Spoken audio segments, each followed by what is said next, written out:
بسم اللہ الرحمن الرحیم۔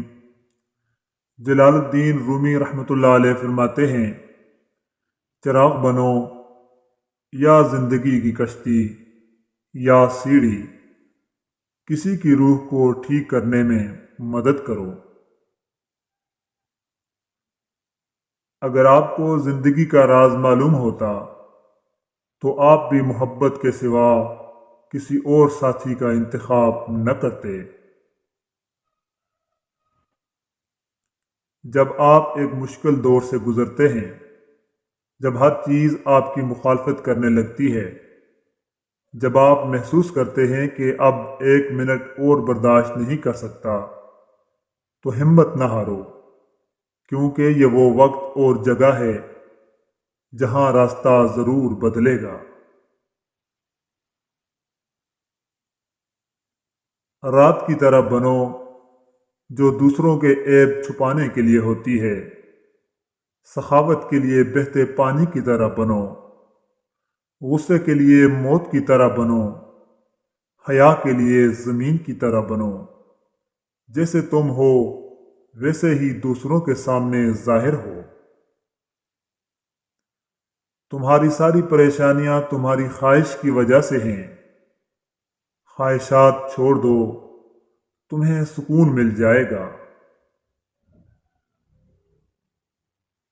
کبھی بھی کسی خوشی کے جانے پر غم نہ کرو جو ہمیشہ کے لیے چلی گئی، کیونکہ یہ آپ کے پاس کسی اور شکل میں واپس آئے گی، یہ یقینی طور پر جان لیں۔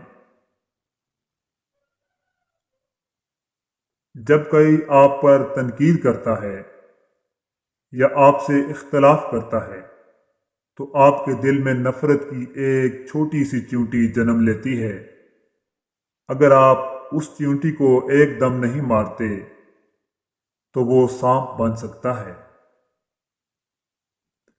جو چیز آپ کے پاس نہیں آتی اس پر غم نہ کریں۔ کچھ چیزیں جو آپ چاہتے ہیں نہیں آتی، وہ آفات کو آنے سے روکتی ہیں۔ ایک شمع دوسری شمع کو روشن کرتے ہوئے کبھی بھی اپنی روشنی نہیں کھوتی۔ اگر آپ کسی ایسے دوست کی تلاش میں ہیں جو بے عیب ہے تو آپ ہمیشہ دوست کے بغیر ہی ہوں گے۔ آپ کا راستہ اکیلے کا ہے، دوسرے آپ کے ساتھ اس پر چل سکتے ہیں، لیکن آپ کے لیے اس پر کوئی نہیں چلتا۔ اپنی ضروریات کے لیے دوسروں کی طرف مت دیکھو۔ جس نے تمہیں پیدا کیا وہ تمہاری ضروریات بھی پوری کرے گا۔ اے میرے پیارے دل، کبھی بھی اپنے آپ کو دوسروں سے بہتر مت سمجھ۔ ان کے دکھ درد کو ہمدردی کے ساتھ سن۔ اگر تم سکون چاہتے ہو تو کسی کے بارے میں برے خیالات نہ رکھو۔